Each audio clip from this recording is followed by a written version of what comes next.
Aujourd'hui, de nombreux objets du quotidien sont dits ergonomiques.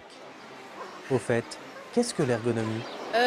Ça me dit quelque chose. Alors attendez, c'était quoi? C'était pas les positions du corps ou quelque chose comme ça? Ergonomie. C'est un calcul savant entre la forme et l'utilité, la rapidité, l'efficacité. On va parler par exemple de l'ergonomie d'un vélo, pour qu'il aille plus vite, qu'il soit plus léger. Ergonomie. Ça a un rapport avec la forme, c'est ça? Ergo, je sais que c'est travail, mais ergonomie, C'est la science qui essaye science ou technique, enfin les deux d'ailleurs, qui essaie de déterminer les bonnes conditions du travail. Voilà. L'ergonome, que ce soit dans j'imagine, les boîtes de création, design ou architecture d'intérieur, ce genre de choses. des travaux publics, dans l'agriculture. Il va faire des moulures peut-être, des choses comme ça, non? Ah, Il y a peut-être des cabinets, il y a les entreprises probablement les entreprises, bien sûr. qui embauchent des ergonomes. L'ergonome s'intéresse en effet aux conditions de travail pour prévenir les atteintes à la santé en étudiant par exemple les positions du corps. Mais l'ergonomie, ce n'est pas seulement ça. Et si on demandait à l'ergonome de nous expliquer son métier?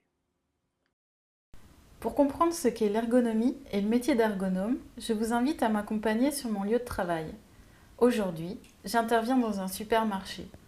Suite à plusieurs problèmes de santé, la direction souhaite améliorer les conditions de travail au poste de caisse afin de réduire les arrêts de travail, les dépenses de santé et en même temps améliorer la qualité du service rendu à ses clients. Pour comprendre l'origine de ces problèmes de santé, il faut d'abord comprendre le travail réalisé par les caissières. Voici le poste que j'étudie. Sophie a 35 ans, elle travaille ici depuis 10 ans, mais ce n'est que depuis 1 an qu'elle présente des douleurs au dos et aux poignets. Nous allons identifier les principaux déterminants du travail de Sophie et voir comment elle s'y prend pour le réaliser efficacement. Nous pouvons commencer par étudier l'organisation du temps de travail. Aujourd'hui, nous sommes dimanche. Sophie a 2 jours de congé par semaine qui sont décidés en fonction des besoins. Ici, nous pouvons demander à Sophie comment elle s'organise pour travailler à des horaires variables. En tant que client, nous pouvons avoir l'impression que le travail des caissières est répétitif. Mais les produits achetés par les clients ne sont pas tous les mêmes et ils ne vont pas solliciter Sophie de la même manière. 10 heures.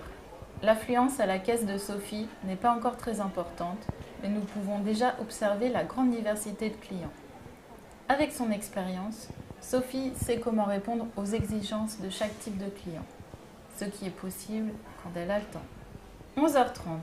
Les clients commencent à arriver massivement. La queue à la caisse s'allonge.